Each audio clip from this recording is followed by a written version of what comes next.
Kabisala mga mare at pare, update tayo sa ating New Generation Sangres.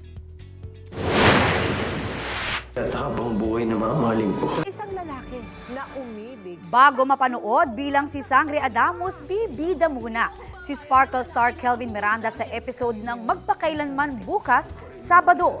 Masasangkot ang character ni Kelvin sa kakaibang love conflicts. 3 magkakapatid kasi ang makakarelasyon niya. Kasama niya sa episode sina Thea Tolentino, Ara San Agustin at Lizelle Lopez. 8:50 na yan bukas sa GMA.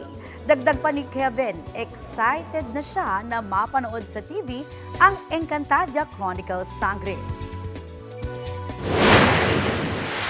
Natutuwa po ako, parang lahat po nung pinaghihirapan namin, unti-unti nang nakikita ng mga audience and maraming natuwa sa mga nakapanood and nakakakita ng mga lumalabas na promo ng Sangre.